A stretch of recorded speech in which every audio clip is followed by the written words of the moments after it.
Assalamualaikum warahmatullahi wabarakatuh. Bismillah wassalatu wassalam ala rasulillah Muhammad ibni Abdillah wa ala alihi wa sahbihi wa man walah wa ba'd. Yang saya cintai, yang saya muliakan para alim ulama, para habaib, para kiai, para asatid, para tokoh masyarakat, para aparat pemerintah, wabil khusus sahibul majlis Al-Habib Ali Al-Idrus. Yang saya cintai, yang saya muliakan guru kita Al-Habib Ahmad Al-Aidid. Yang saya cintai, yang saya muliakan Al-Habib Muhammad bin Umar Al-Attas, beserta segenap para habaib, para kiai, para alim ulama, para tokoh masyarakat, para aparat pemerintah, beserta seluruh jamaah hadirin hadirat, bapak-bapak, ibu-ibu, para pemuda-pemudi umat baginda Nabi besar Muhammad yang selalu dimuliakan oleh Allah Subhanahu wa taala. Saudara-saudara, kita duduk pada malam hari yang mulia ini dalam rangka milad majlis zikir birrul walidain. Saudara-saudara sekalian yang dimuliakan oleh Allah Subhanahu wa taala, birrul walidain adalah berbakti kepada kedua orang tua. Hadirin sekalian yang dimuliakan oleh Allah Subhanahu wa taala, Allah Subhanahu wa taala menciptakan kita manusia. Makanya Allah Subhanahu wa taala di dalam banyak ayat-ayat yang dimana Allah kadang memakai dhamir ana dan kadang memakai dhamir nahnu. Kadang Allah memakai khalaqtu dan kadang Allah memakai khalaqna. Ketika Allah Subhanahu wa taala memakai khalaqna dan kami kami ciptakan, khalaqnal insan, dan kami ciptakan manusia-manusia. Kenapa Allah Subhanahu wa taala memakai khalaqna, yaitu dhamir nahnu, kami ciptakan manusia. Allah Subhanahu wa taala memakai kami, kenapa? Dua sebab. Yang pertama, untuk menunjukkan keagungan, untuk menunjukkan kebesaran. Yang kedua, karena Allah menturut ikut sertakan beberapa makhluk di dalam penciptaan manusia tersebut. Contoh, lahirnya kita. Tidak mungkin kita ada tanpa adanya bapak dan ibu kita. Maka keikutsertaan itulah Allah Subhanahu wa taala memakai kata khalaqna.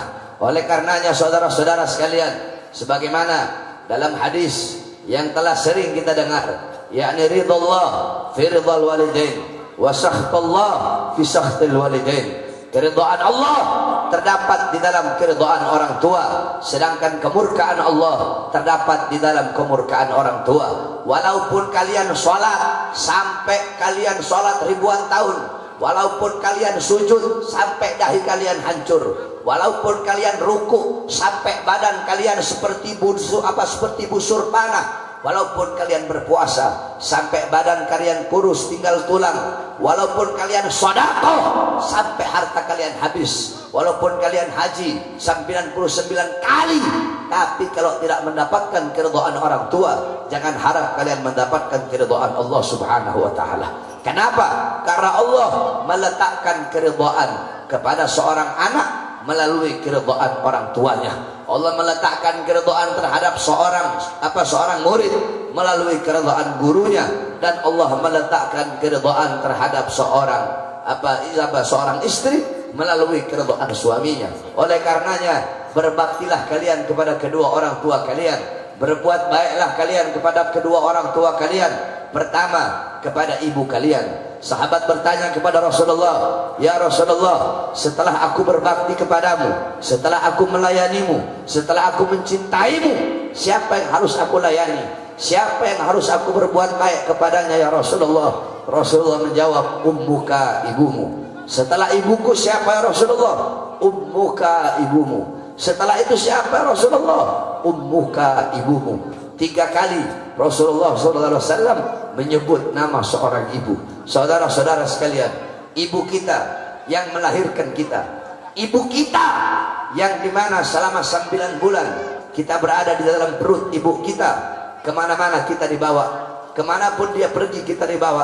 Apa yang dia makan kita makan, apa yang dia minum kita minum. Saudara-saudara, jangankan ketika ibu kita mengorbankan jiwa dan nyawanya untuk melahirkan kita, jangankan dia melahirkan kita, yang dimana ketika melahirkan itu berapa banyak urat-urat dia yang putus ketika melahirkan kita. Jangankan ketika seorang ibu kita melahirkan kita, itu terlalu jauh. Satu kali hentakan kaki kita ketika berada dalam perut ibu, kita pernah kita pernah menyenggol kaki kita, menendang perut ibu kita. Satu kali tendangan kaki kita tersebut tidak bisa kita balas, walaupun kita berikan sorga dan isinya kepada ibunya kita. Satu kali hentakan kaki seorang anak yang ada dalam perut ibunya tidak bisa dibalas, walaupun diberi sorga beserta isinya. Maka bagaimana kita akan membalas jasa seorang ibu yang telah melahirkan kita, yang telah menjadi sebab adanya kita di dunia ini? Oleh karenanya, berbuatlah baik kalian kepada kedua orang tua kalian, lemah lembutlah kalian kepada bapak ibu kalian. Kewajiban kita sebagai anak untuk berbakti kepada kedua orang tua, untuk selalu taat kepada perintah kedua orang tua selama perintah tersebut bukanlah perintah bermaksiat kepada Allah. Sebab la ta'ata lil makhluk fi maksiatil khaliq. Tidak ada ketaatan kepada makhluk di dalam bermaksiat kepada Allah Subhanahu wa taala. Saudara-saudara sekalian, apalagi kalian para pemuda-pemuda yang masih punya ibu, beruntung kalian. Kenapa? Selama ibu kalian masih ada, maka selama itu malaikat mendoakan kalian, selama itu malaikat hormat kepada kalian, selama itu malaikat melayani kalian, selama itu malaikat khidmat berbakti kepada kalian. Tetapi apabila ibu kalian telah tiada, apabila ibu kalian telah meninggal dunia, apa kata malaikat? Maaf, dulu aku melayanimu, dulu aku hormat kepadamu, dulu aku memuliakanmu. Sekarang ibumu telah tiada, maka aku tidak lagi hormat kepadamu, aku tidak lagi akan melayanimu, dan aku tidak akan lagi khidmat kepadamu. Oleh karenanya, mumpung masih punya ibu, taat kamu kepada ibu. Jangan pernah engkau melawan perintah ibumu, apalagi mengatakan mengatakan kepada orang tua saja tidak boleh, apalagi engkau membantah. Berapa banyak anak-anak sekarang ngomong kotor kepada orang tuanya, melawan orang tuanya, melotot di hadapan orang tuanya, membantah perintah orang tuanya, mengeraskan suara kepada orang tuanya. Jangan harap kehidupan kamu bakal senang, jangan harap kehidupan kamu bakal bahagia di dunia dan di akhirat. Saudara-saudara sekalian yang dimuliakan oleh Allah Subhanahu wa taala, Rasulullah sallallahu alaihi wasallam adalah seorang makhluk yang paling mulia, yang memberi syafaat kelak di yaumil kiamah. Sayyidina Ali bin Abi Thalib pernah ditanya, sengaja saya bahas tentang orang tua karena ini majelis namanya majelis birrul walidain. Coba ini majelis namanya majelis nurul jihad, ya saya bahas tentang jihad. Karena ini majelis orang tua, jadi nggak majelis berbakti pada kedua orang tua, nggak mungkin saya bahas perang di sini, saudara-saudara. Jadi saya bahasnya orang tua. Nah, hadirin sekalian yang dimuliakan oleh Allah Subhanahu wa taala, Sayyidina Ali pernah ditanya, "Ya Imam, apa ayat yang paling bisa diharapkan dari semua ayat Quran? Apa ayat yang paling bisa diharapkan?" Sayyidina Ali menjawab, dari sekian banyak ayat Quran, yang paling bisa diharapkan adalah ayat wala saufa yu'tika rabbuka fatarda. Wala saufa yu'tika rabbuka fatarda. Allah tidak akan pernah berhenti memberikan kepada Muhammad. Allah tidak akan pernah berhenti memberikan kepada Rasulullah apapun yang Nabi mau sampai Nabi Muhammad ridha. Sampai Nabi Muhammad puas, apapun akan diberikan oleh Allah Subhanahu wa taala. Nabi mau minta apapun akan Allah kasih sampai Nabi Muhammad puas, sampai Nabi Muhammad ridha. Nah, apa kata Sayyidina Ali? Nabi Muhammad tidak akan ridha, Nabi Muhammad tidak akan puas sebelum seluruh umatnya masuk ke dalam surganya Allah Subhanahu wa taala. Nabi Muhammad tidak akan ridha, tidak akan puas sebelum apa? Sebelum seluruh umatnya selamat pada hari itu. Nah, saudara-saudara sekalian yang dimuliakan oleh Allah Subhanahu wa taala, kita umat Nabi Muhammad adalah umat yang pasti akan masuk ke dalam surga. Walaupun ada yang masuk ke neraka beberapa ribu tahun, nanti tetap akhir-akhirnya pun pasti akan masuk surga. Tetapi tahukah kalian siapa umat Nabi yang terakhir kali masuk surga, yang telah direndam dalam neraka terus terakhir masuk ke dalam surga? Saya ceritakan kepada kamu. Nabi Muhammad kan beliau pernah bilang sebelum wafat, minta jaminan kepada Allah. Apa kata Allah? Innal jannah muharramatun alal umam qabla an tadkhuluha ummatuh. Wahai Muhammad, jaminan dariku sorga aku haramkan untuk dimasuki oleh umat manapun sebelum sorga dimasuki oleh umatmu. Nah saudara-saudara, ada umat Nabi yang masuk ke dalam neraka. Kelak pada hari itu yang sibuk dengan kita, mengurusi kita, bukan bapak ibu kita, bukan anak istri kita, tetapi yang sibuk mengurusi kita pada hari itu adalah baginda Nabi besar Muhammad SAW. Nabi Muhammad SAW, beliau berkata, ya Allah, apakah masih ada umatku yang ada dalam neraka? Masih ada wahai Muhammad. Pergi Rasulullah SAW pergi ke neraka. Ketika Rasulullah pergi ke neraka, Rasul berkata, ya Allah, fulan bin fulan, mereka adalah umatmu. Aku minta syafaat untuk mereka ya Rasul. Apa ya Allah? Kemudian Allah berikan syafaat. Allah angkat mereka, Allah rendam di telaga Al-Kautsar, Allah masukkan ke dalam surga. Setiap nabi memiliki doa yang mustajab. Semua nabi doa mustajab mereka telah mereka pakai ketika di dunia. Tetapi Nabi Muhammad, doa mustajab beliau tidak beliau pakai di dunia. Beliau pakai di mana? Beliau pakai di akhirat untuk memohon syafaat kepada umatnya, karena begitu cinta dan sayangnya pada kita. Satu persatu semua golongan umat Nabi, yang mabok, yang zina, yang melacur, yang narkoba, yang mencuri, yang dalam neraka, satu persatu diangkut, direndam di telaga Kautsar, dimasukkan ke dalam surga. Akhirnya Nabi bertanya, wahai Jibril, apakah masih ada umatku di neraka? Masih ada ya Rasulullah. Nabi pergi, ternyata mereka adalah golongan terakhir yang ada dalam neraka. Nabi berkata, ya Allah, aku minta syafaat untuk mereka. Apa kata Allah? Wahai Muhammad, mohon maaf, kalau untuk golongan yang ini aku tidak bisa mengampuni mereka, dan aku tidak bisa memberikan syafaat kepada mereka walaupun engkau yang meminta. Kenapa ya Allah? Kata Allah, kalau aku ampuni mereka berarti aku telah melanggar janjiku, yaitu apa? Ridho aku berada dalam ridho kedua orang tua mereka, kemurkaanku berada dalam kemurkaan kedua orang tua mereka. Mereka adalah anak-anak durhaka yang tidak diridhoi oleh kedua orang tua mereka. Itulah golongan terakhir dari umat Nabi yang ada di dalam neraka, saudara-saudara. Akhirnya terus bagaimana ya Allah? Orang tua mereka ada di sorga. Nabi Muhammad pergi lagi ke sorga. Nabi bilang, siapa orang tuanya fulan bin fulan, fulan bin fulan, fulan bin fulan, fulan bin fulan, aku tidak bisa memberikan syafaat kalau kalian sebagai orang tua belum ridho kepada mereka. Akhirnya orang tuanya berkata, kami ridho ya Rasulullah, kami ridho ya Rasulullah, kami ridho ya Rasulullah, kami ridho ya Rasulullah. Mereka semua orang tuanya ridho.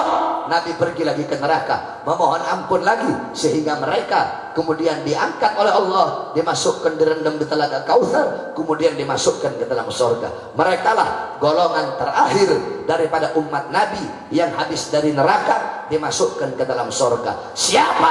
Mereka anak-anak yang kurang ajar dan durhaka kepada kedua orang tua.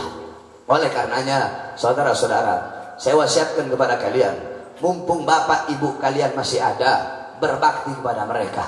Jangan sekali-kali kalian menada lebih tinggi. Kamu mau tahu kenapa saya sekarang bisa seperti ini? Dakwah di sana, dakwah di sini, dakwah di sana, dakwah di sini, dakwah di sini, dakwah di sini. Bukan karena diri saya, bukan karena saya mondok berapa tahun, bukan. Tetapi ini saya dapatkan karena berbaktinya saya kepada saya punya umi yang masih hidup sampai sekarang. Saya punya umi, saya bikin seperti raja, saudara-saudara. Saya punya ibu, saya taruh di atas kepala.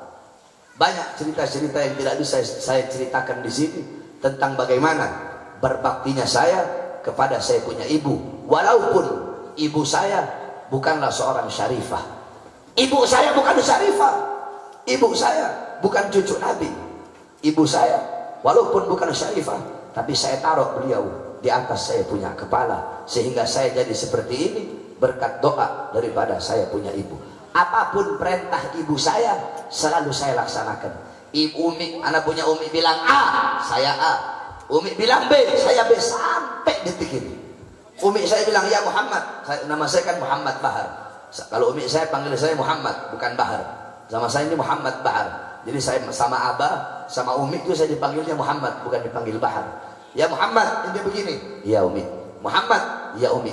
Kemarin di Manado, kalau bukan umi saya yang tahan saya sudah maju lawan untuk itu Laskar Manguni. Tapi berhubung umi saya yang tahan saya, ampun, saya nggak berani melawan perintah umi saya. Oleh karenanya Habib Umar bin Hud al-Attas, siapa yang tidak kenal beliau? Habib Umar bin Hud al-Attas menjadi wali besar. Kenapa?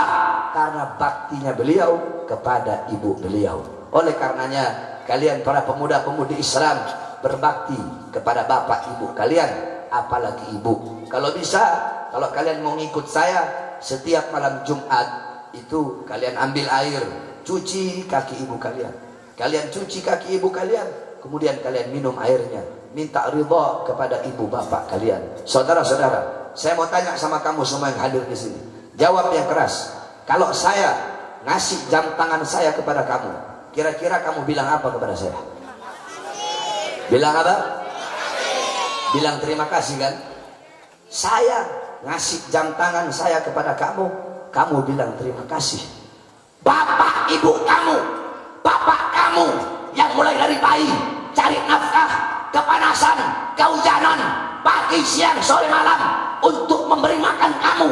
Ibu kamu yang membawa kamu, hamil kamu 9 bulan, melahirkan kamu, yang kalau kamu menangis tengah malam, dia bingung, dia cebok kamu, dia cuci pakaian kamu, dia masak untuk kamu sampai selama puluhan tahun sampai sekarang. Apakah pernah kalian bilang terima kasih? Sedangkan saya hanya ngasih jam tangan, kalian bilang terima kasih. Bapak kalian dari kalian lahir sampai sekarang nyari nafkah buat kalian, kalian nggak pernah bilang terima kasih. Ibu kalian 9 bulan ngandung kalian, melahirkan kalian, mengorbankan jiwanya, nyawanya, urat-uratnya putus, menahan rasa sakit yang luar biasa, menyusui kalian, darah daging kalian dari darah dagingnya. Kalau kalian sakit, dia susah, dia kepikiran, bahkan dia rela mengorbankan jiwa dan nyawanya demi hidupnya kalian. Pernah kalian mengatakan terima kasih?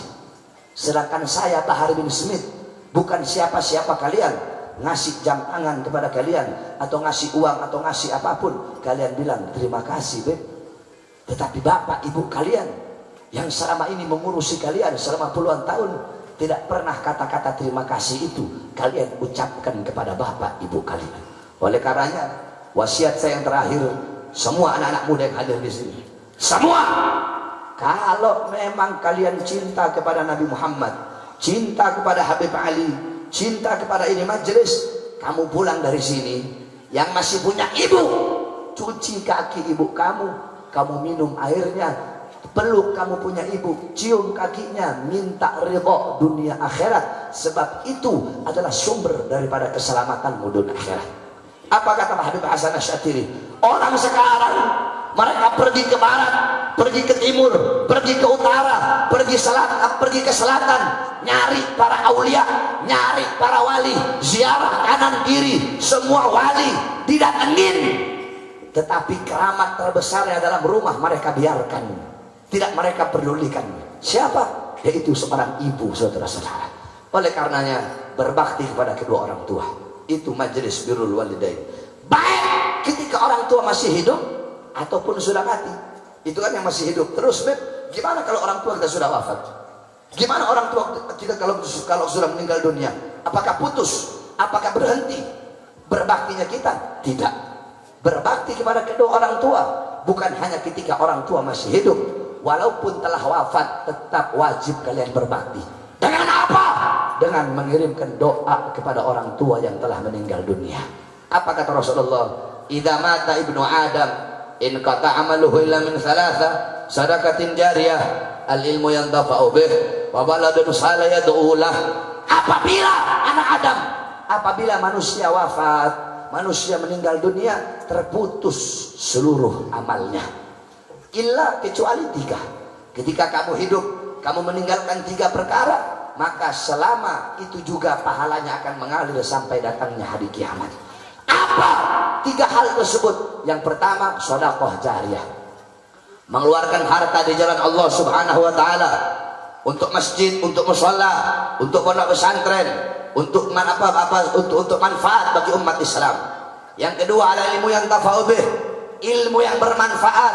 Siapa mereka? Para ulama yang ngarang kitab, guru-guru kita yang ilmunya bermanfaat bagi kita, terus turun menurun, terus pahalanya walaupun mereka wafat, pahalanya mengalir sampai hari kiamat. Yang ketiga, waladun saleh yad'ulah, anak soleh yang mendoakan kedua orang tuanya. Saudara-saudara, antara diri kita dengan Allah itu ada 70.000 penghalang. Berapa penghalang? 70.000 penghalang. Makanya baina doa wassama hijab, kata Nabi. Di antara doa seorang hamba dengan langit itu ada hijab, ada penghalang. Tetapi doanya anak kepada orang tua dan doa orang tua kepada anak itu tidak ada penghalang.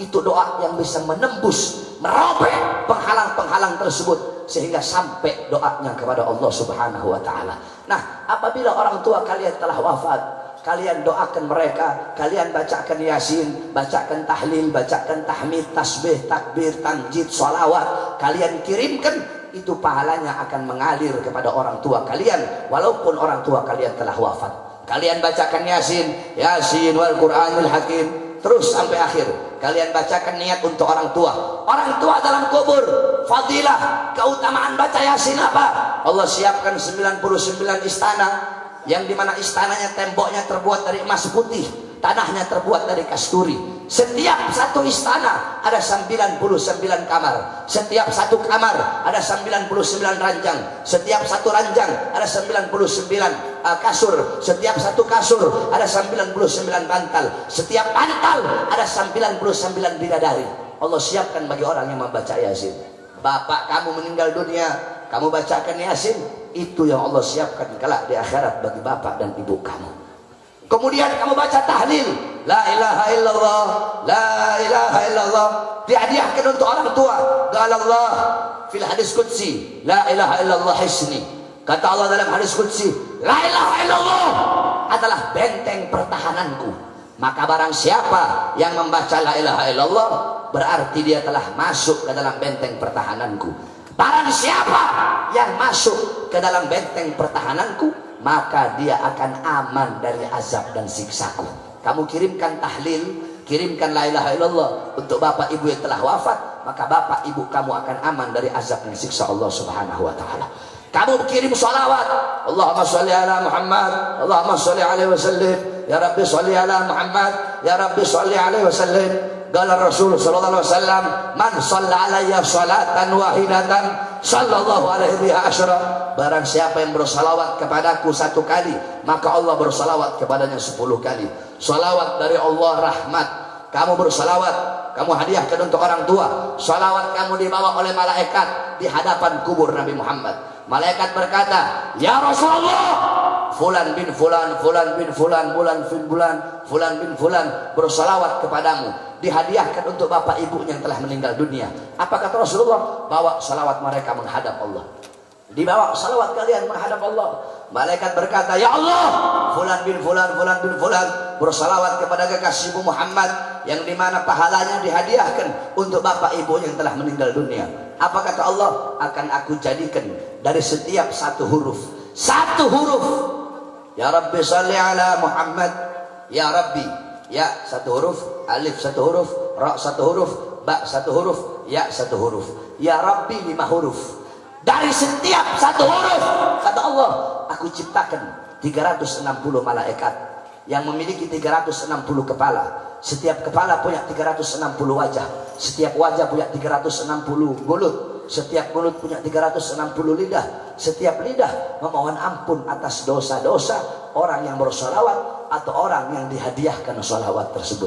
Itu yang Allah siapkan bagi orang tua kalian apabila kalian mendoakan kebaikan bagi kedua orang tua kalian. Oleh karenanya, ini wasiat saya bagi seluruh jamaah majelis taklim, birrul walidain. Berbaktilah engkau kepada kedua orang tuamu ketika mereka masih hidup, manfaatkan benar-benar waktu untuk membuat mereka bahagia, untuk membuat mereka senang, taat kepada mereka, patuh kepada mereka, adab kepada mereka, akhlak kepada mereka, sopan santun kepada mereka. Dan ketika kalian yang orang tua yang bapak ibunya telah wafat, tetap berbakti dengan apa? Dengan mengirimkan doa, mengirimkan ayat-ayat Quran, mengirimkan Fatihah kepada kedua orang tua kalian. Karena ini majlis birrul walidain, acara milad, maka saya nggak bahas yang lain. Saya bahas sesuai dengan nama majlisnya, birrul walidain. Mudah-mudahan kita semua bisa menjadi anak-anak yang berbakti kepada kedua orang tua. Dan kita doakan bagi kita orang tua yang masih hidup, kita doakan agar bapak ibu kita umur panjang, sehingga kita bisa selalu berbakti kepada bapak dan ibu kita. Adapun bagi kita yang bapak ibunya kita telah meninggal dunia, mudah-mudahan Allah ampuni dosa-dosanya, Allah luaskan kuburnya, Allah terangi kuburnya, Allah bangkitkan dalam keadaan baik, Allah selamatkan di padang mahsyar, Allah selamatkan di yaumul hisab, Allah selamatkan di yaumul mizan, Allah selamatkan di as-sirat, dan Allah masukkan ke dalam surga. Allah kumpulkan di telaga Kautsar bersama baginda Nabi besar Muhammad sallallahu alaihi wasallam. Ya Rabbana syarifna wa karimna bi ru'yati sayyidina al-Mustafa Rasulullah sallallahu alaihi wasallam wa sallallahu alaihi wasallam Muhammadin wa ala alihi wa sahbihi wa barik wa sallam. Alhamdulillahi rabbil alamin wal 'afu minkum wassalamu alaikum warahmatullahi wabarakatuh.